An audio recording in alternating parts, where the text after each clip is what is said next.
উনি মাগরিবের নামাজ, এশারের নামাজ পড়ে একটা মসজিদে শুয়ে পড়লেন, আর শুয়ে শুয়ে হাদিস পড়তেছেন।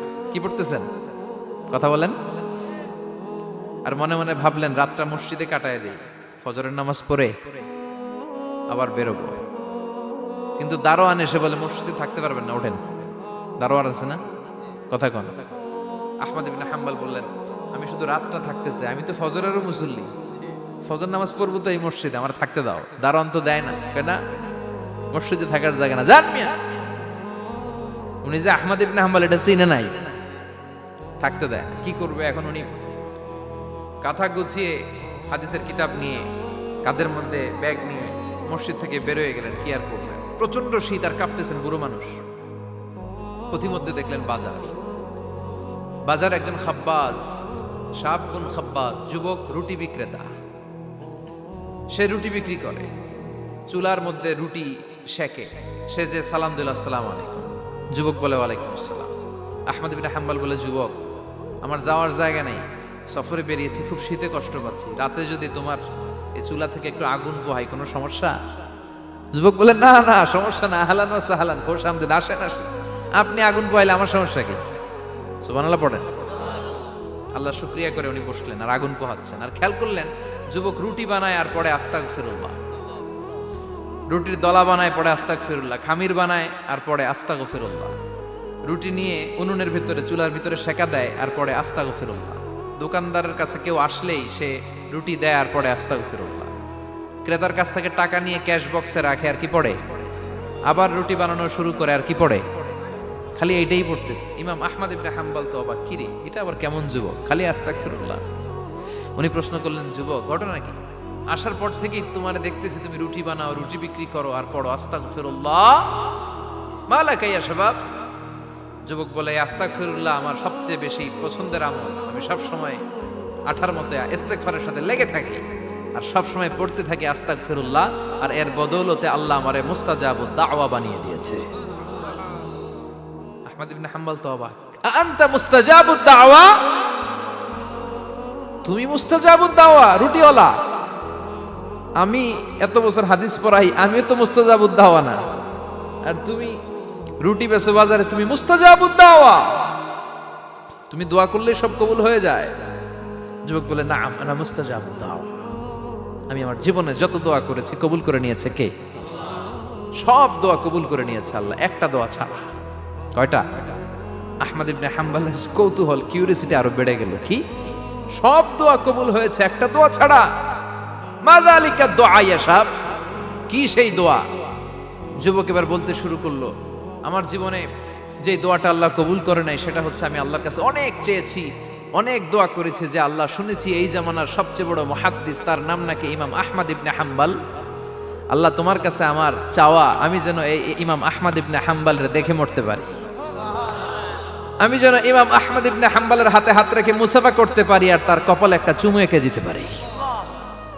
আহমদ ইবনে হাম্বল আবেগপ্রবণ হয়ে গেলেন, চোখের পানি ছেড়ে দিলেন, বললেন, যুবক তোমার এই দোয়াটাও কবুল হয়ে গিয়েছে। আহমদ ইবনে হাম্বলের দেখার সাক্ষাৎ পাওয়ার জন্য আহমদ ইবনে হাম্বলের বাড়িতে তোমার যাওয়ার দরকার নাই, আহমদ ইবনে হাম্বল তোমার দরবারে ছুটে এসেছে। আনা আহমদ ইবনে হাম্বল মুহাদ্দিসুদ দাহর, আমি নিজেই আহমদ ইবনে হাম্বল। যুবক চোখের পানি ছেড়ে দেয়, আহমদ ইবনে হাম্বল চোখের পানি ছেড়ে দেয়। যুবক চিৎকার মেরে ইমাম আহমদ ইবনে হাম্বলকে জড়িয়ে ধরে, হাতে হাত রেখে মুসাফা করে, কপালের মধ্যে চুমু খায় আর আল্লাহর শুকরিয়া করে বলে, ও ইমাম, আসলে এই দোয়াটাও আল্লাহ আজকে কবুল করে নিল। বিশ্বাস হয়? সবসময় ইস্তেগফার পড়লে আপনার দোয়াগুলোর এইভাবে কবুল করে নিবে কে? এই পাঁচটা জিনিস পাবেন সবসময় যদি ইস্তেগফারের সাথে লেগে থাকেন। রাজি আছেন তো? এজন্য বিশ্বনবী সব সময় নামাজে সালাম ফিরানোর পরে পড়তেন আস্তাগফিরুল্লাহ। কি পড়তেন? 3 বার পড়তেন আস্তাগফিরুল্লাহ, আস্তাগফিরুল্লাহ, আস্তাগফিরুল্লাহ। পড়তে রাজি আছেন? ইস্তেগফারের অনেকগুলো আলফাজ আছে, সবচেয়ে ছোট ইস্তেগফার হচ্ছে এটা, আস্তাগফিরুল্লাহ, আস্তাগফিরুল্লাহ। আরো আছে, আস্তাগফিরুল্লাহ আল্লাযী লা ইলাহা ইল্লা হুয়াল হাইয়ুল কাইয়্যুম ওয়া আতুবু ইলাইহি। বিশ্বনবী বলেন, এই ইস্তেগফারটা যদি কেউ পড়ে, আত-তাওয়াল্লি মিন ইয়াউমিজ যাহাফ, যুদ্ধের ময়দান থেকে পালিয়ে আসা কবিরা গুনাহ, কি গুনাহ? কাফেরদের সাথে যুদ্ধ। আমি তাগড়া যুবক, তলোয়ার নিয়ে নেমেছি, আমার দেহের এক ফোঁটা রক্ত থাকা পর্যন্ত আমি যুদ্ধ চালিয়ে যাব, আমি ফিরে আসতে পারবো না। আইনটা কার? ফিরে আসলে কবিরা গুনাহ। বিশ্বনবী বলেন, যুদ্ধের ময়দান থেকে ফিরে এসেছে এরকম কবিরা গুনাহ অবলম্বনকারীও যদি আস্তাগফিরুল্লাহ আল্লাযী লা ইলাহা ইল্লা হুয়াল হাইয়ুল কাইয়্যুম ওয়া আতুবু ইলাইহি পড়ে, ওই কবিরা গুনাহকারীকেও ক্ষমা করে দিবে কে? পড়তে রাজি আছেন তো?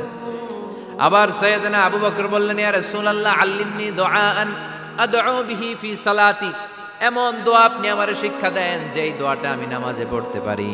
বিশ্বনবী বললেন, পড়ো আল্লাহুম্মা ইন্নী যালামতু নাফসি যুলমান কাসীরান ওয়া লা ইয়াগফিরুয যুনুবা ইল্লা আনতা ফাগফিরলি মাগফিরাতাম মিন ইনদিক ইন্নাকা আনতাল গফুরুর রহিম। সুবহানাল্লাহ পড়েন। এটাও ইস্তেগফার। আমরা এটার বলে দোয়া মাসুরা, সালাম ফেরানোর আগে পড়ি না? যেখানেই ক্ষমা চাওয়ার কথা আছে ওইটারই কি বলে? ইস্তেগফার। আল্লাহুম্মা ইন্নী যালামতু নাফসি, আল্লাহ জুলুম করেছি, যুলমান কাসীরা, অনেক জুলুম, ওয়ালা ইয়াগফিরুয যুনুবা ইল্লা আনতা, তুমি ছাড়া এই গুনাহ ক্ষমা করার তো কেউ নাই। ফাগফিরলি মাগফিরাতাম মিন ইনদিক, তোমার দয়ায় আমারে ক্ষমা করে দাও। ইন্নাকা আনতাল গফুরুর রহিম, তুমি হলা ক্ষমাশীল। ঠিক কি না? এটাও ইস্তেগফার, এটাও পড়বেন। আর এই সব ইস্তেগফারের শ্রেষ্ঠ ইস্তেগফারের নাম সাইয়্যিদুল ইস্তেগফার। যত ইস্তেগফার হতে পারে এর মধ্যে সবচেয়ে শ্রেষ্ঠতম ইস্তেগফার নাম কি? কথা কন।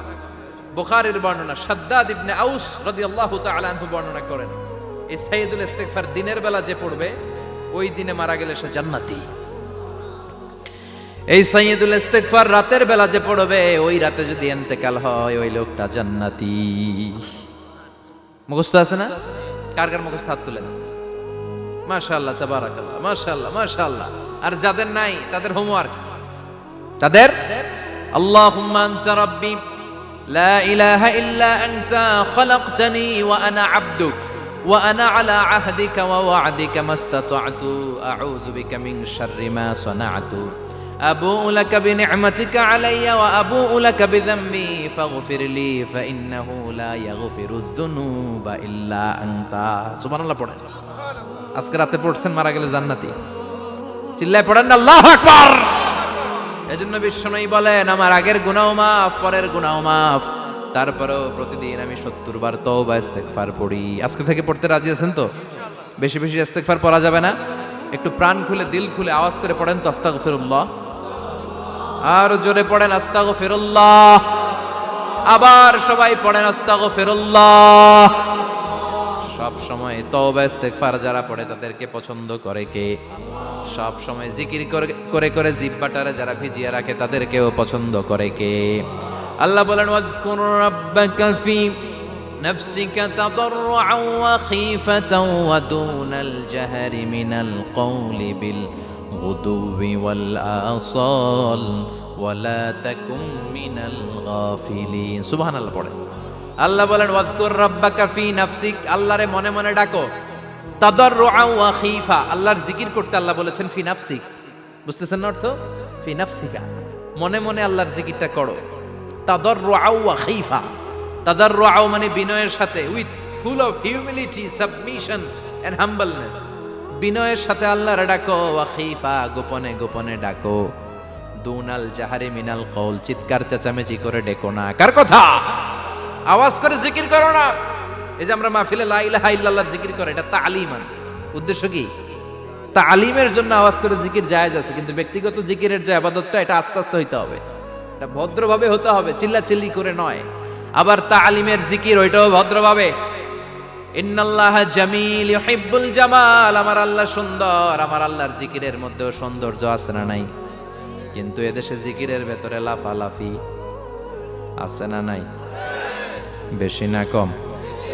কি বসেন বসেন, হ্যাঁ বসে যান তো, অনেক ধরনের আছে জিকির। হ্যাঁ বসেন বসেন, বসে যান। হ্যাঁ হাইবার আলী, এটা কি আবার জালালি?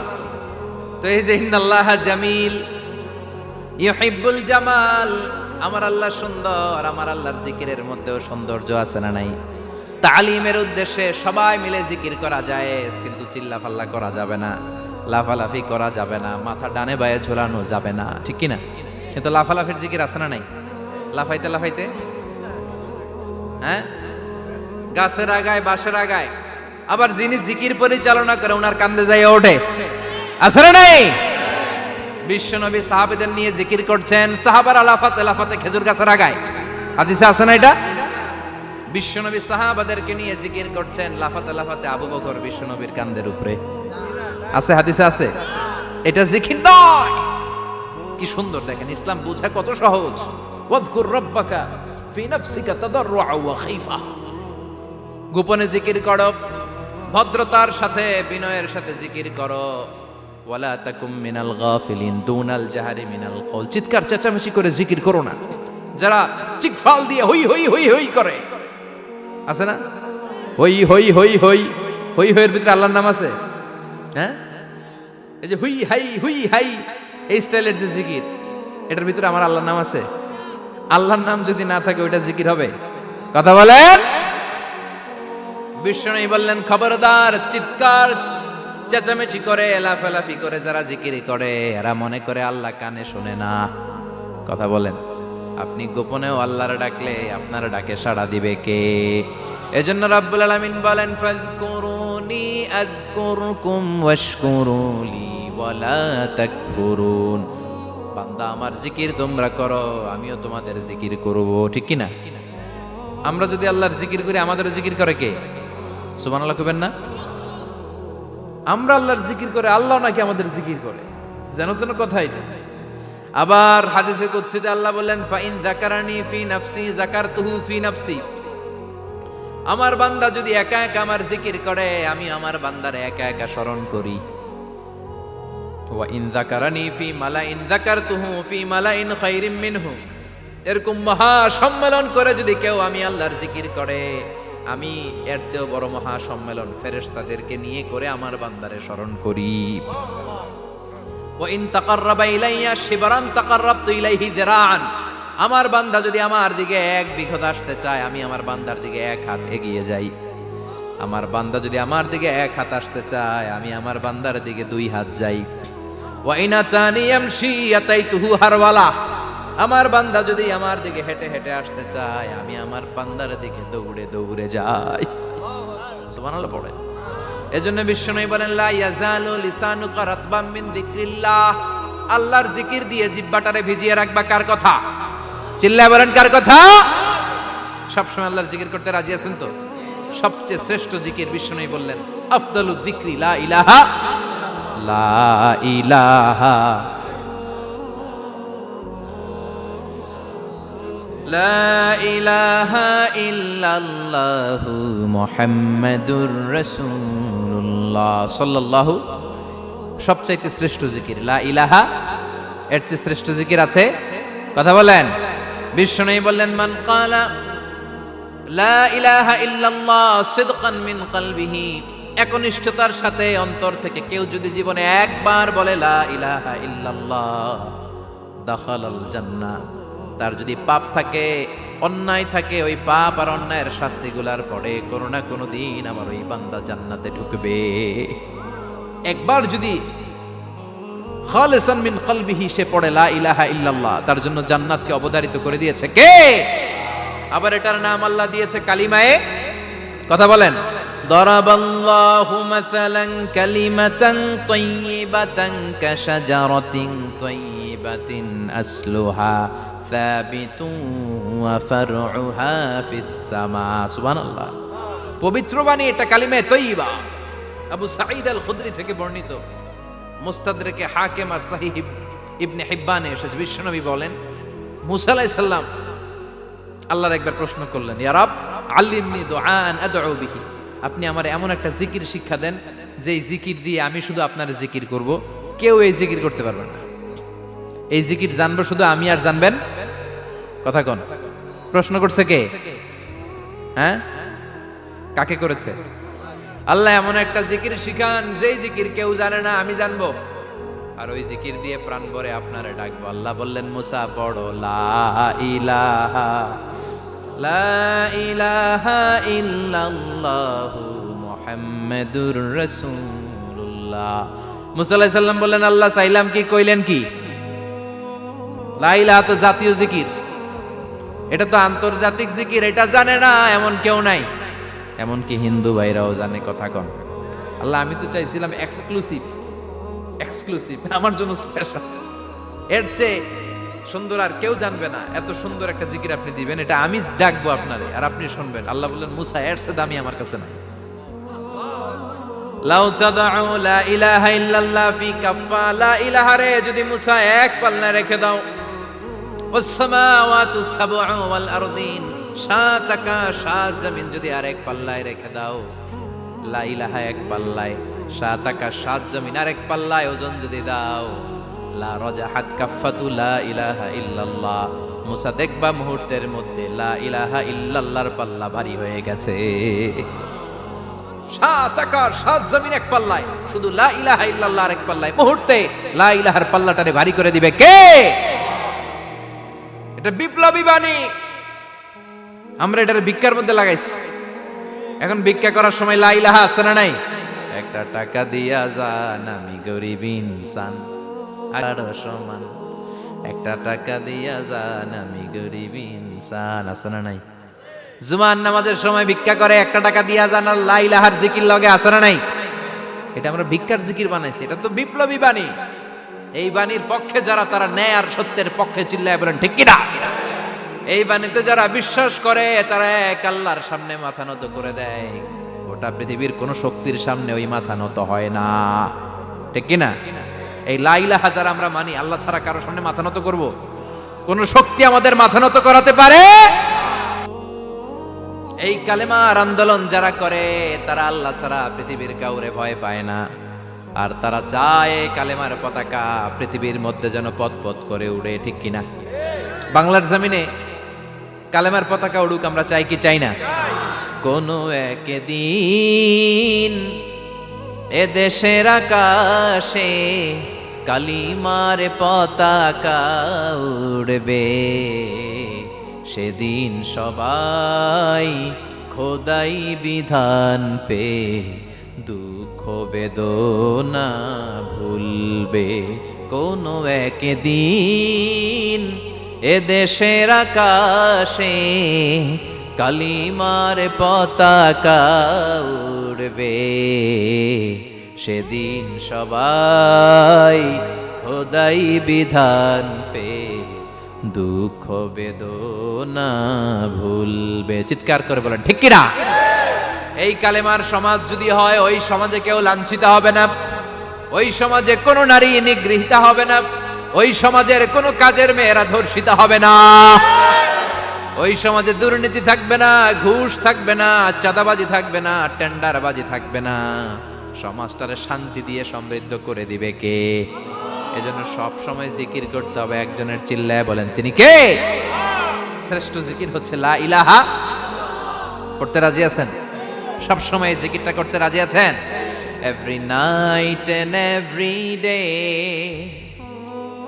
every night and every day, never forget to say la ilaha illallah, never forget to say la ilaha illallah. পড়েন, every night and every day, every night and every day, never forget to say la ilaha illallah, never forget to say la ilaha illallah, never forget to say la ilaha illallah. When you're walking down the street, use your time and repeat and say in every heartbeat la ilaha illallah. When you're walking down the street, use your time and repeat and say in every heartbeat la